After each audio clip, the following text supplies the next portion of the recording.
January 2026 changed everything when Brooks Koepka ripped up his LIV contract and came back to the PGA Tour. And golf fans everywhere celebrated what looked like a victory for the establishment, except it wasn't a victory at all. This story isn't about one tour defeating another. It's about an entire sport tearing itself apart while the greatest players ever watch helplessly from the sidelines. Phil Mickelson thinks the tour's greed is sickening. Greg Norman swears he was trying to save golf rather than destroy it. Tiger Woods trusted the wrong people, and Brandle Chambblee believes the tour is on a suicide mission. The evidence backs them up completely.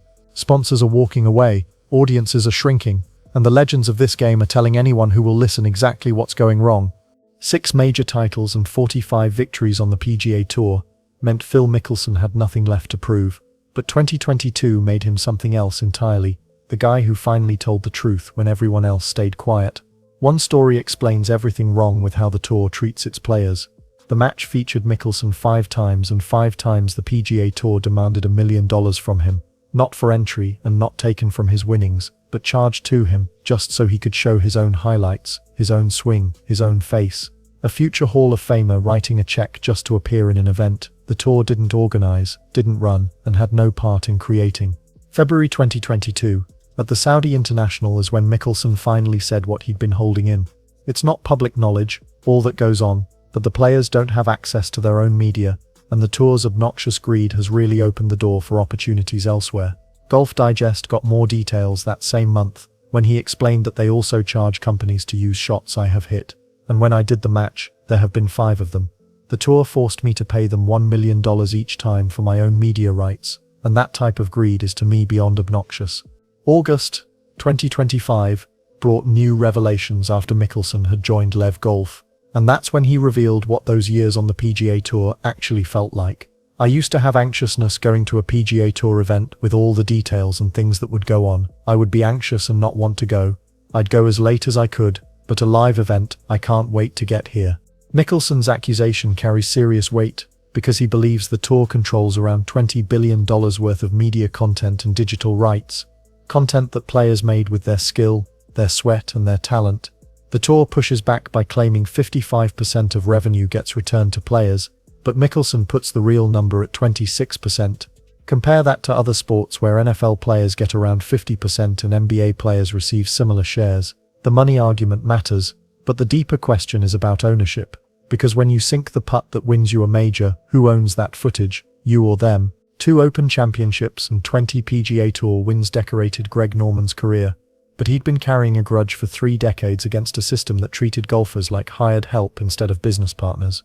Saudi Arabia's public investment fund appeared with a checkbook north of $5 billion, and Norman grabbed the opportunity, not to burn the PGA Tour down but to force it to evolve.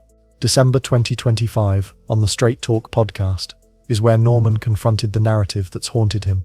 The thing that bothers me the most about it is the perception that I was trying to destroy the PGA Tour. That is the total opposite.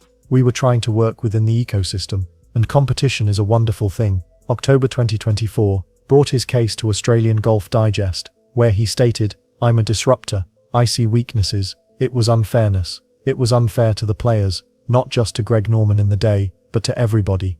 What Norman wants people to understand is that he already achieved what he set out to do. December 2025 revealed his logic when he explained that now look at the PGA Tour. Private equity came into the PGA Tour because of LIV $3 billion. So all of a sudden now the players control the policy board. Now all of a sudden the players can control their own destiny. Saudi money served as Norman's battering ram, forcing the PGA Tour to accept $3 billion from Strategic Sports Group just to stay in the fight. Prize pools doubled overnight, and players got seats at the decision-making table. LIV Golf itself might be struggling financially, but Norman would argue his actual goal was never about LIV surviving. It was about shaking up a broken system, and by that standard he won. 15 majors and 82 wins on the PGA Tour belong to Tiger Woods, and no single person did more to turn golf into a global phenomenon. The Saudis offered Tiger a fortune to join LIV, and he turned it down flat because this was about more than money. It was about honoring the tour that built him, the legacy, the tradition, everything he stood for. July 2022 at the 150th Open Championship at St. Andrews is where Tiger laid out exactly where he stood. I disagree with LIV Golf. I think that what they've done is they've turned their back on what has allowed them to get to this position. June 2023, changed everything. Jay Monahan, the PGA Tour commissioner, had spent months urging players to reject Saudi money and calling it a moral issue where loyalty to the tour mattered. Out of nowhere, this same guy announces he's been secretly working on a merger framework with the Saudis, and Tiger found out when everyone else did with no warning and no consultation. His response was controlled, but the hurt was clear. We were very disappointed with what happened, and we took steps to make sure that we weren't going to be left out of the process like that again. Those steps meant Tiger joining the policy board himself, because if decisions about golf's future were happening, he'd make sure he was in the room. December 2025 at the Hero World Challenge brought Tiger's explanation of what he's working toward now. We're trying to figure out what is the best schedule possible so we can create the best fields and have the most viewership, and also the most fan involvement. What that means is condensing the season, launching after the Super Bowl, wrapping up before Labor Day, and no longer pretending golf can compete head-to-head with football while prioritizing quality over schedule bloat. Tiger chose loyalty, and the tour answered with a backroom deal he knew nothing about, which meant he's now trying to rebuild the thing from within. Nobody fought harder against LIV Golf than Rory McIlroy, with his 5 major championships and career Grand Slam locked up at the 2025 Masters. Rory didn't just support the PGA Tour, he became its most passionate defender and its warrior. His perspective started shifting around January 2026 at the Dubai Invitational, and that's when Rory wasn't defending anymore, but dissecting LIV's collapse with surgical precision. It's not as if they made any huge signings this year, is it? They haven't signed anyone who moves the needle, and I don't think they will. I mean, they could resign Bryson for hundreds of millions of dollars, but even if they do, it doesn't change their product, does it? The brutal financial math came next. A lot of these guys' contracts are up. They're going to ask for the same number or an even bigger number. LIV have spent $5 billion or $6 billion, and they're going to have to spend another 5 or 6 just to maintain where they are. November 2025, at the CNBC CEO Council Forum is where Rory identified the root problem. I think for golf in general it would be better if there was unification, but we have to realize we were trying to deal with people that were acting in some ways irrationally, just in terms of the capital they were allocating and the money they were spending. Billions gone with nothing to show for it, while Saudi Arabia keeps pouring endless cash into a product barely anyone tunes in for. Bitterness didn't consume Rory though, and when asked about LIV players returning to the tour, his answer surprised people. Brooks back to where he belongs. He is one of the best players in the world, and anything that makes the traditional tour stronger is a good thing in my book. July 2025 on the How Leaders Lead podcast brought his explanation for why his views evolved. Being able to change your mind is one of the greatest things in the human experience. If you can't change your mind based on new information, then that's not a great place to start from. Rory started out as a true believer before turning into a pragmatist, and now that he sees the full picture he's worried about where it's all headed. Brandle Chambblee doesn't pick sides, he picks fights. A former tour player turned Golf Channel analyst, he's willing to say out loud what corporate partners and executives refuse to acknowledge, and his message is simple: everyone is failing. January 2026, on his podcast, brought Chambblee's attack on LIV first. They're not even close to warranting world ranking points, because the very nature of that tour is not about earned status. It's about invitation. LIV is not a competition. LIV is an exhibition. It's got no business getting world ranking points. 0-0. The PGA Tour came next. Nobody wants to watch the same players beating the same players every week. I would argue that with the PGA Tour reducing the number of exempt players, it risks looking more like LIV than differentiating itself from it. What that means is the PGA Tour is slowly transforming into the very thing it claims to oppose, with fewer players, restricted entry, and identical names at the top of every leaderboard. Statistics backed up Chambblee's point because Tiger Woods dominated when fields were tiny and exclusive, winning 39% of World Golf Championships. Opening it up to full PGA Tour fields dropped his win rate to 22%, and majors with 150 players brought that number down to just 15.7%. January 2026, on Trey Wingo's podcast, brought Chambblee's clearest stance. Few sports stories trump the underdog story. The tour should be fighting to expand fields, not reduce them. I just don't see how making the schedule smaller is the best way to make the tour more about merit and less about profit. The PGA Tour keeps saying it's different from LIV, but their actions tell a different story because they're building the same walled garden they criticized. Forget the drama, and forget the money, because only one stat actually matters, and that's whether people are watching. 2024 delivered brutal news for the PGA Tour, when final round Sunday broadcasts lost 19% of their audience, and Saturday viewership dropped 17%, which meant fans were disappearing. LIV Golf fared even worse with their big finale in Singapore, pulling just 34,000 viewers, and that's it, 34,000 people, which is worse than college bowling ratings. The head-to-head comparison told the whole story when LIV Golf Miami aired at the same time as the PGA Tour's Valero Texas Open. 1.7 million tuned in for the tour, while only 484,000 bothered with LIV. Actual golf fans are venting their frustration, including Lou Stagner, who runs data insights at Arcos Golf. December 2024 brought his assessment that all of this just sucks, to be honest. I miss the PGA Tour. I grew up watching. I don't like that the landscape is fractured. I don't like small field signature events. I used to never miss watching an event. Now there are a ton of events I don't watch a single minute of. Hank Haney spent years coaching Tiger Woods, and in 2025 on his podcast he offered this take. I know people rip LIV, but if I want to watch golf, I at least want to see players hit some shots.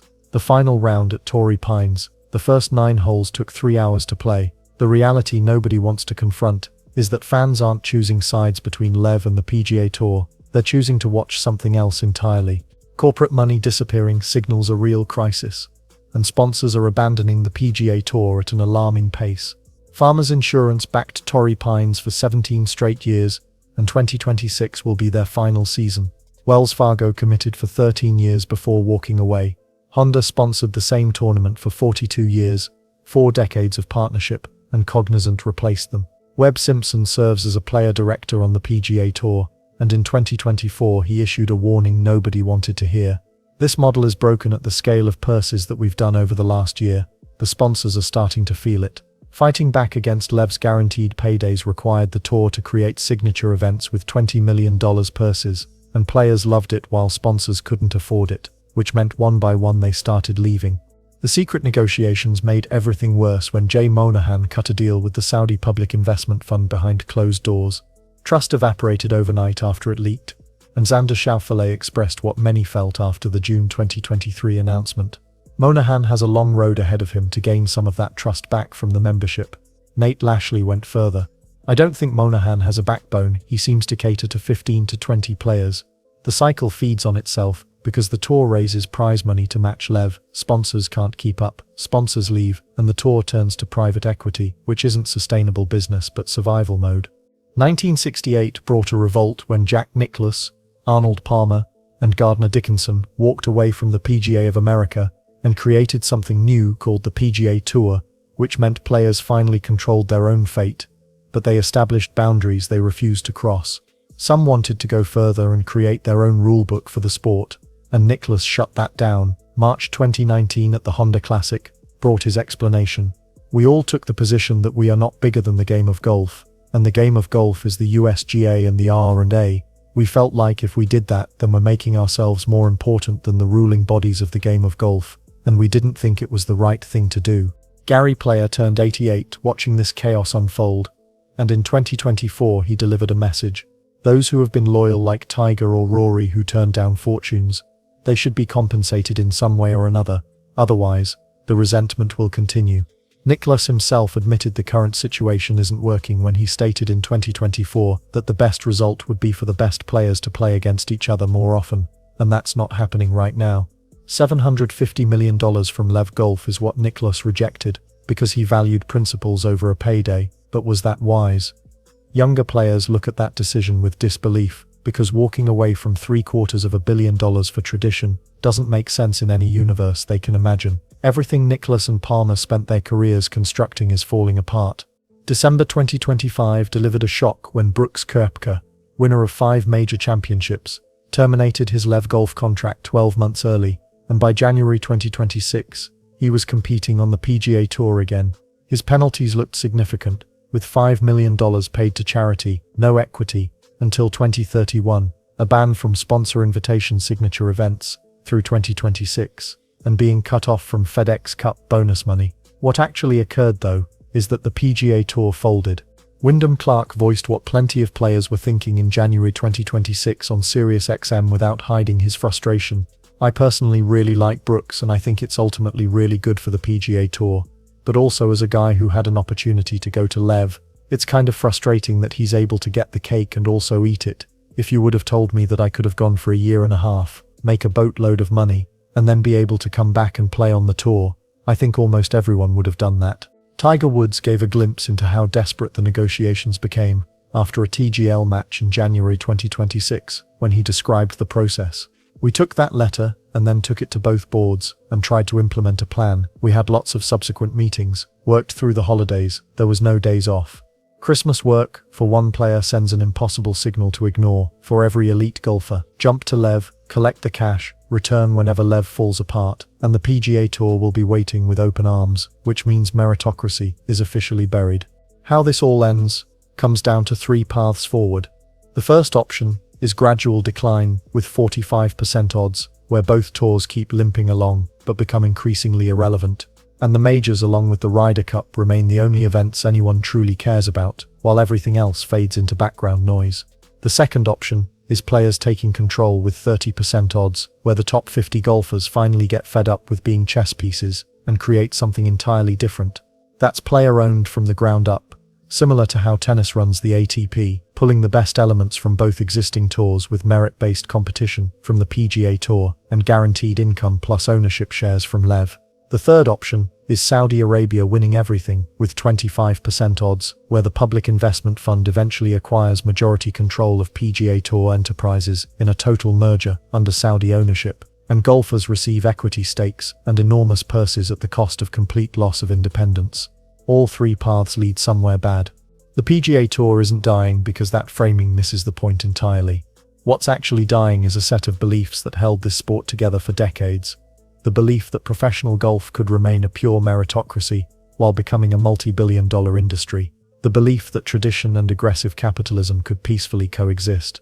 And the belief that loyalty would always be rewarded. Phil Mickelson had it right about media rights and how the tour exploited players for decades without sharing the profits they generated. Greg Norman had it right about forcing evolution, because without LIV Golf as a threat, players would still be begging for scraps from a tour that controlled everything. Tiger Woods had it right about broken trust when the commissioner who preached loyalty turned around and negotiated with the Saudis behind closed doors. Rory McIlroy had it right about pragmatism winning out, because idealism doesn't pay the bills and sometimes you have to accept reality even when it's ugly. Brandle Chambblee had it right about meritocracy disappearing because small fields and signature events turn professional golf into an exclusive club rather than an open competition. Jack Nicklaus along with Arnold Palmer had it right that something precious was slipping away, something they spent their entire careers building. Every single one of them missed the deeper reality though, because you cannot protect yesterday while chasing tomorrow. And golf tried to do both at the same time. The sport wanted tradition, but also wanted billions of dollars.